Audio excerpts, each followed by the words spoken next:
listening to the Mobile Payments Today podcast, Episode 1. The podcast offers a weekly view into the hot-button topics affecting mobile payments worldwide. Today's podcast is sponsored by Connect, the Mobile Customer Experience Summit. At Connect, you'll learn the innovative ways top brands are using mobile and digital channels to increase profits and customer loyalty. The event takes place August 13th through 15th in Chicago. Register today at mobilecxsummit.com.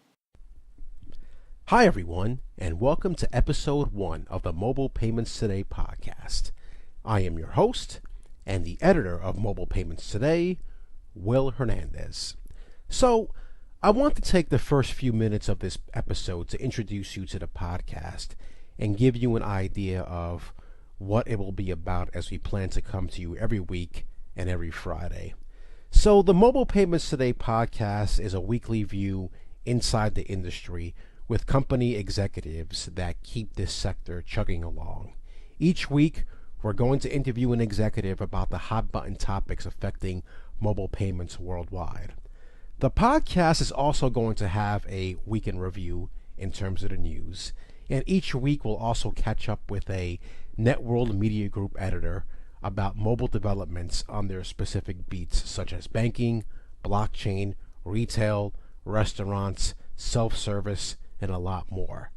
And on that note, I wanted to get into some news, even though when it comes to this time of the year, there really isn't much happening in the summer months.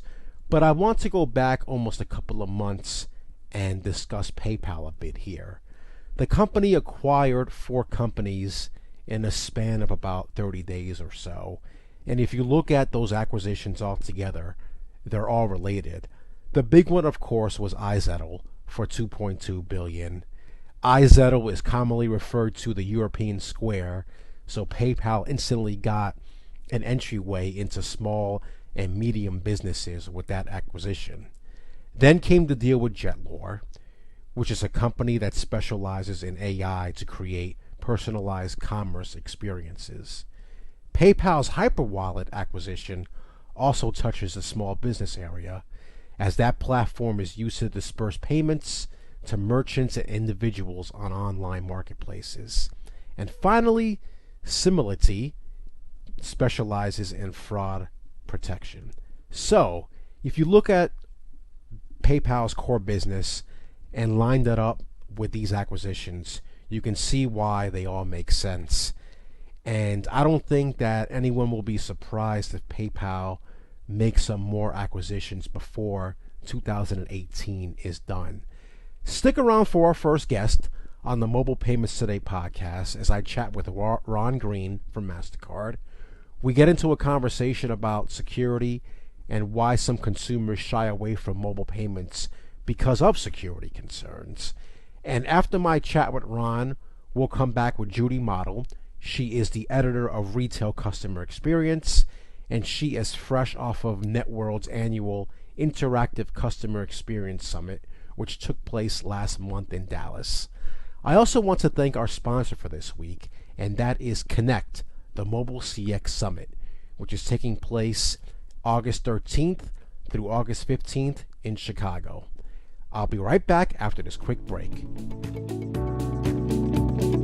At Connect, the Mobile Customer Experience Summit, you'll learn how innovative retail and hospitality brands use mobile solutions to deliver extraordinary customer experiences.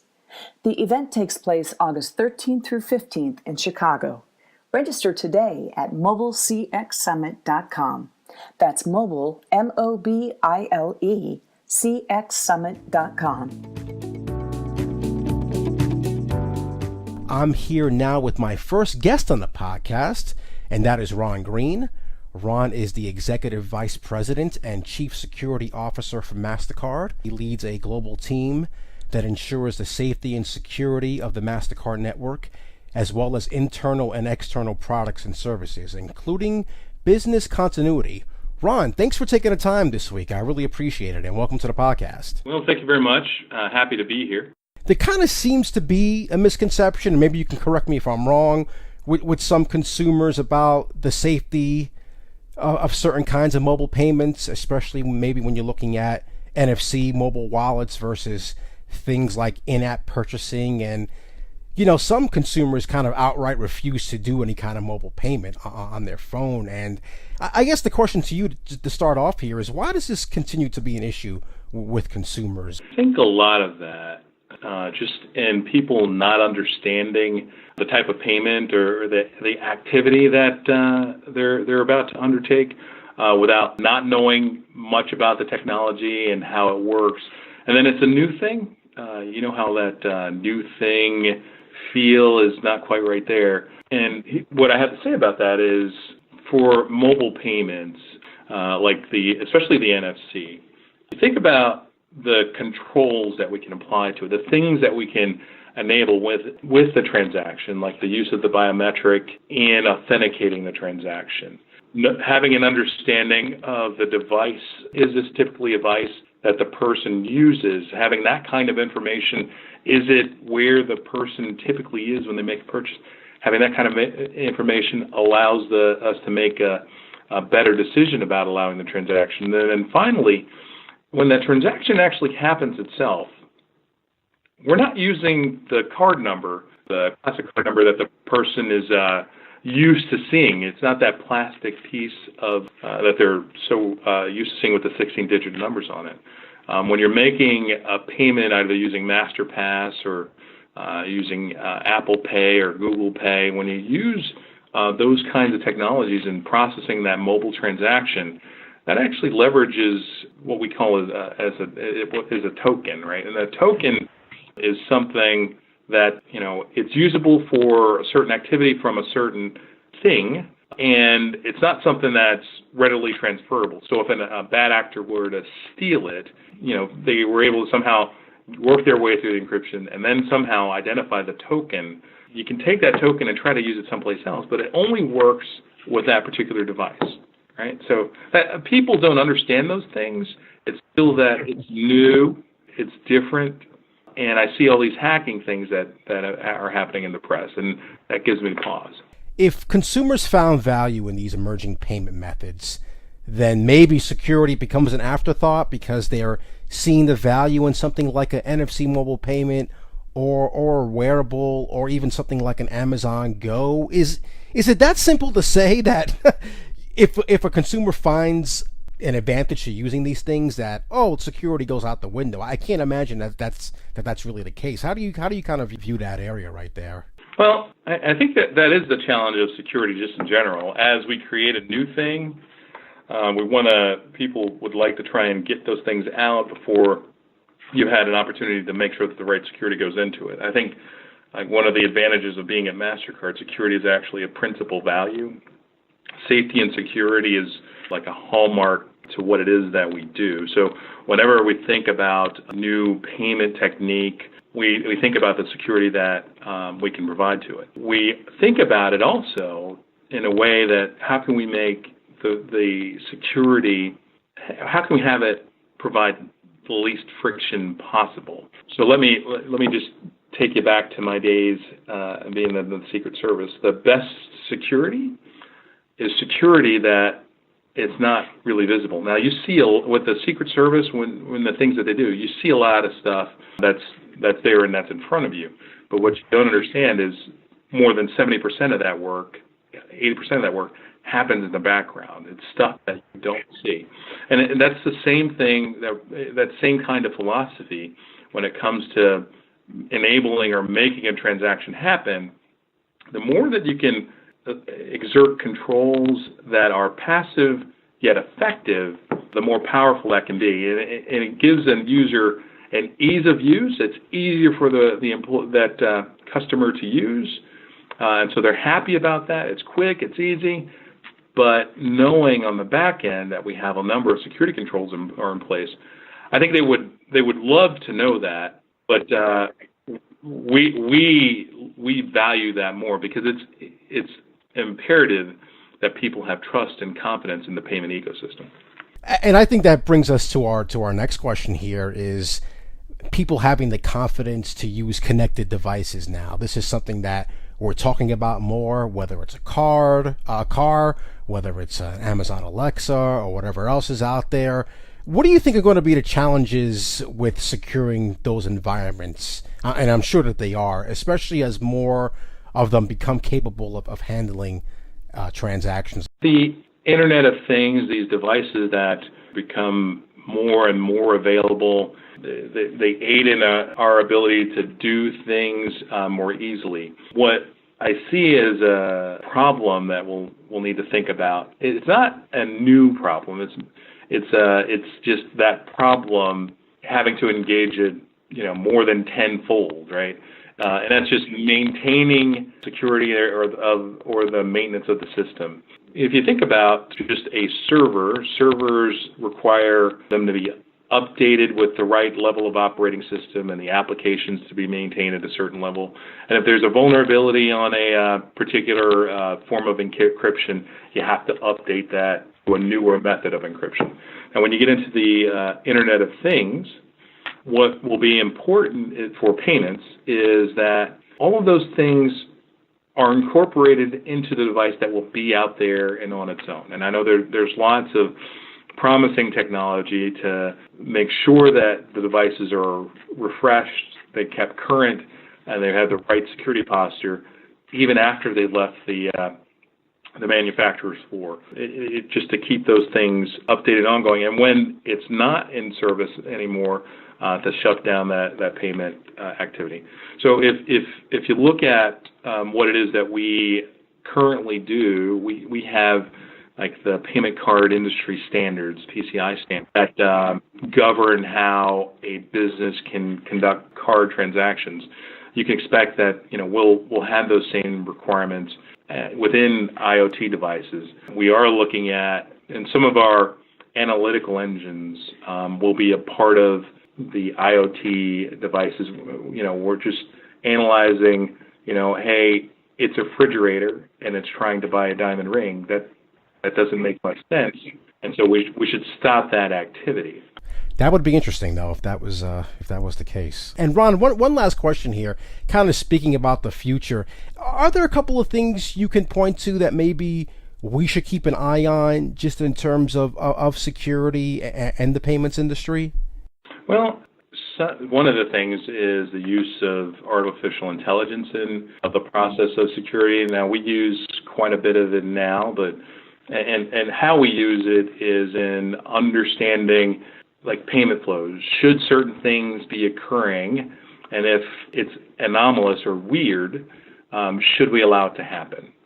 Those things will be beyond just the payment, but thinking about how AI is used in cyber defenses and other aspects of security in order to prevent or even predict when a bad thing is going to happen. That's something I think we should look out and look forward to. And then, as again you mentioned, the Internet of Things devices, I think it's intended to see those things, but you should expect those things to be more thoughtful about the security posture that they pose. And I think at some point you'll be able to see, for consumers, a way to understand whether or not security is a part of this particular device, because it will become increasingly more important. That's definitely an interesting way to look at it, for sure. All right, Ron. Well, listen, thanks again for coming on to the podcast this week. And this is definitely a very insightful conversation, especially about a very important topic here going forward in the payments industry. And hopefully we'll chat sometime again down the road. Well, thank you very much for the time. I appreciate you hanging out with me. The first editor to join me this week on the first episode is Judy Mottl. She is the editor of Retail Customer Experience, and you can check out the site at retailcustomerexperience.com. Judy is also on the Twitter machine at JModdelRCE, and model is MOTTL. Again, JModdelRCE, all one word. And Judy was just at our annual Interactive Customer Experience Summit. So, Judy, let's welcome you to the podcast. How's everything going? Good, Will, and thank you for having me on. I feel very honored. The ICX Summit, which was, incredible.